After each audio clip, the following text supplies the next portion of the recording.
전 그런가 특수사령관입니다. 예, 발언대로 좀 나와주시겠습니까? 예, 우측으로 전혀 안 보여서 부탁을 드립니다.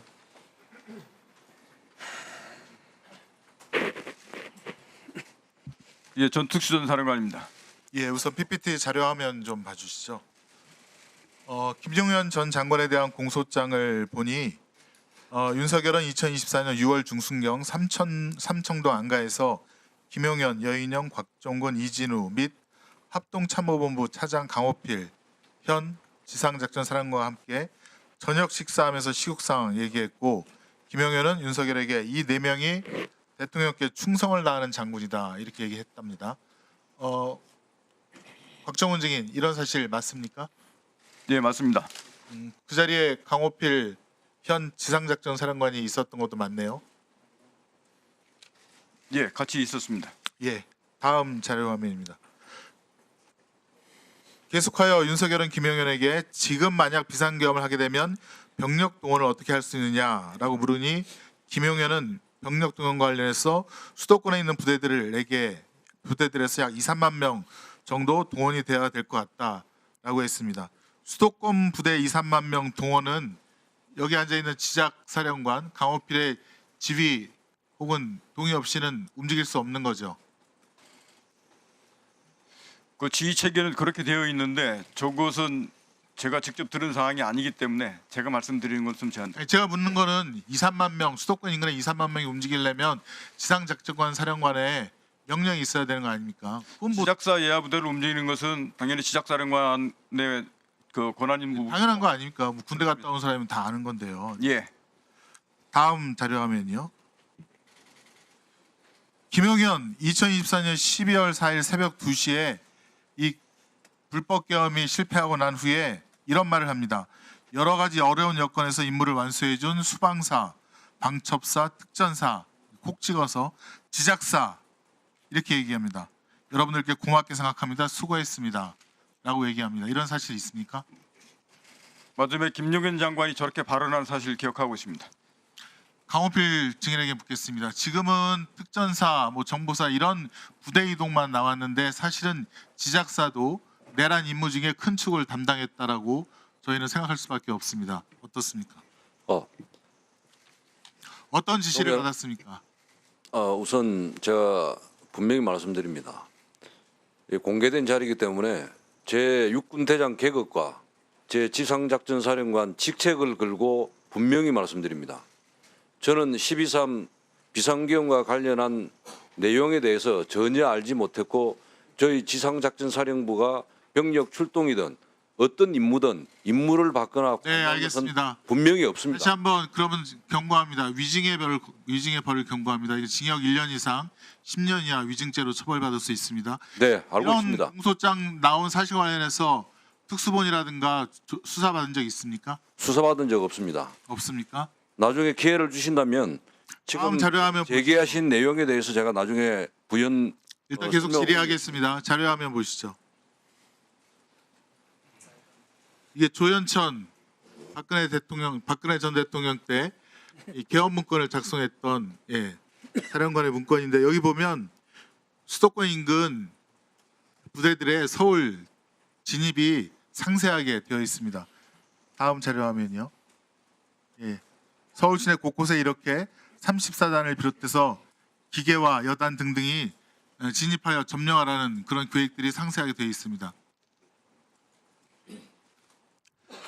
조현천 씨가 해외로 도피하다가 2023년 3월 29일 갑자기 귀국해서 체포 구속됩니다. 그러다가 2023년 6월 28일 보석으로 나와서 불구속으로 다니고 있습니다.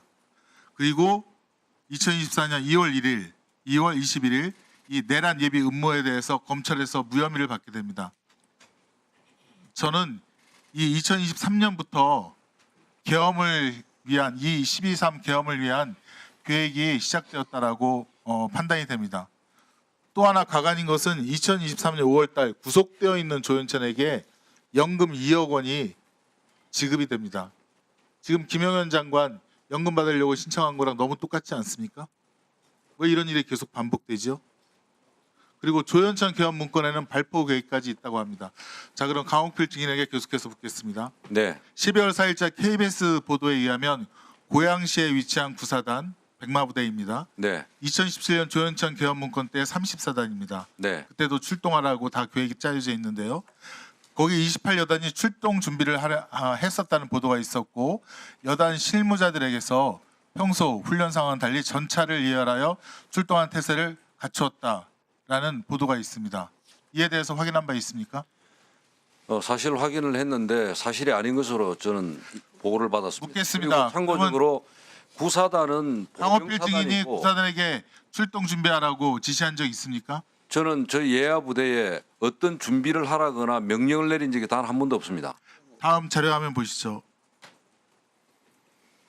양구군청 출동한 계엄군, 고성군청에 출동한 계엄군입니다. 양구는 21사고 고성은 22사입니다. 이 두 곳에 계엄군이 7명이 출동하고 또 고성군 같은 경우는 2명이 출동합니다. 이것은 어떻게 이루어진 일입니까? 그 내용도 마찬가지입니다. 일단은 결론은 지작사에서 지시한 것은 없습니다. 아까 작전본부장이 그럼 본인이 지시하지 않았으면 이런 이동이 어떻게 일어납니까? 그러니까 경계태세 2급이 발령이 되고 나서 군경 합동 상황실 구성 준비와 관련해서 사단에서 자체적으로 그럴 줄 알았습니다. 자, 확인한 것입니다. 지금 군경 합동 상황실은 통합방위법 시행령 16조에 따라서 통합방위 사태가 선포된 때 구성하도록 되어 있습니다. 이 전국 경계태세 진돗개 둘 발령에 의해서는 되지 않는다고 그렇게 규정이 되어 있습니다. 양구 고성 한번 볼까요? 자료 한번 보시죠. 저도 3군단 현리에서 근무를 했습니다. 네. 다음 자료 화면요. 자, 이 총기까지 휴대하고 다음 자료 화면. 이 사실 21사, 22사가 사실은 월북, 월남의 주된 이동 경로입니다. 다 알죠. 옛날에 정동진 잠수선 침투했을 때 다 이 경로로 해서 다 월북한 거 아닙니까? 네. 왜 이런 22사가 왜그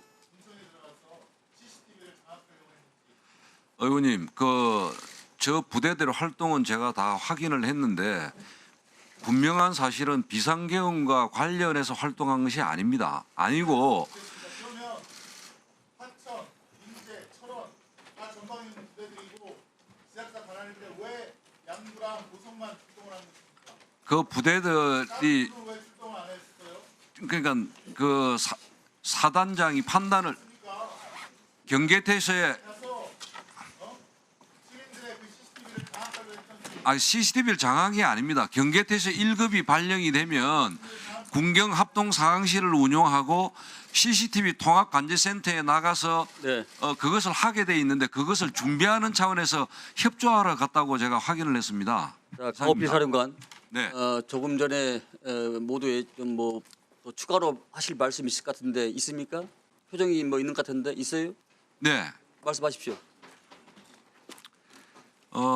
아까 여러 가지 우리 존경하는 김성은 의원님께서 세 가지를 제시를 했습니다. 6월 안가, 그다음에 병력동원 사전 모의, 화상회의에 지작사도 참가해서 임무 완수 뭐 이렇게 했다고 이렇게 말씀을 하셨는데 세 가지에 대해서 제가 기회를 주시면 좀 말씀을 드리고자 합니다. 간단히 설명해 말씀드리세요. 네. 우선 첫 번째 6월 안가 모임 관련해서는 제가 사적 모임에 간 것은 6월 달에 단 한 번입니다. 한 번이고 그때 방첩사령관으로부터 연락이 와서 대통령 주관 격려 식사 자리가 있는데 참석을 해달라 이렇게 대통령께서 요청을 했다. 이래서 제가 그 안가를 간 거고 식사 자리에서 대통령께서 이번에 대장 진급했던 것을 축하하고 그다음에 종교 때문에 진급을 시킨 것은 아니지만 이번에 모처럼 불자 출신이 대장이 진급이 되고 하면서 불교계도 상당히 좋아했다. 이런 이야기를 격려 진급 축하하는 그런 이야기 플러스 자기 당신의 검사 시절에 일하던 주로 사적인 그런 이야기들을 주로 하면서 대통령님께서 주로 거의 거의 전체의 한 80~90% 이야기를 했고 저희들은 식사하면서 뭐 주는 술 먹고 이렇게 말 그대로 술자리였습니다. 그렇게 무거운 이야기를 하는 거나 그런 것은 아니었고 그다음에 충성을 다하는 장군이라고 했다는 사실은 저는 사실 개인적으로는 기억을 하지 못합니다. 그러나 그 말은 이 군인들이 각자 맡은 직책에서 최선을 다하고 있고 국군 통수권자한테 충성을 다한다 이런 의미로 이렇게 이야기한 것으로 저는 공소장에 나와 있는 걸 보고 그렇게 이해를 했습니다. 두 번째는 병력 동원과 관련해서는 아까 제가 말씀드렸지만은 제가 분명히 여기서 말씀드릴 수 있는 것은 제 계급과 제 직책을 걸고 제 군생활에서 저의 개인적인 명예를 걸고 여기서 분명히 말씀드립니다. 12.3 비상계엄과 관련해서 전혀 저는 알지를 못했고 저희 지작사에게 임무를 주었거나 병력 출동 임무를 주었거나 어떤 임무든 역할을 하라고 저는 지시받은 사실이 없습니다. 만약에 그런 사실이 있었다면 지금 한 달 반 정도가 지났는데 지작사 이하의 저희 부대원들이 웬만한 사항은 다 알고 제보를 했을 겁니다. 없습니다. 그다음에 화상회의 문제도 마찬가지입니다. 최초의 12월 3일 날 첫 화상회의 때는 저는 사실 공간에 그 당시에 있었고 보고를 받고 그때 공간에서 보고를 받고 부대로 들어올 준비를 하고 있었고 저희 지작사는 참석도 안 했습니다. 거기 합참에서 보고한 것처럼 기계획돼 있는 대로 이 부대들을 어떻게 하라고 첫 화상회의 때 지시를 했습니다. 그다음에 저희는 들어와서 전방에 접촉 지역의 대비태세 유지하고 북한군 동향 파악하고 제대별로 위기 조치 체계 가동 이런 것들을 확인한다고 정신이 없었습니다. 네. 그러다가 마지막에 네. 갑자기 합참에서 통제해가지고 자. 화상회의 참석하라 했는데 사실은 VTC만 연결해놓고 1시간 동안 대기를 하고 있었습니다. 네, 이제 그만하시고요. 사령관께서 지구작전 사령관을 하지는 안 했습니까? 했잖아요.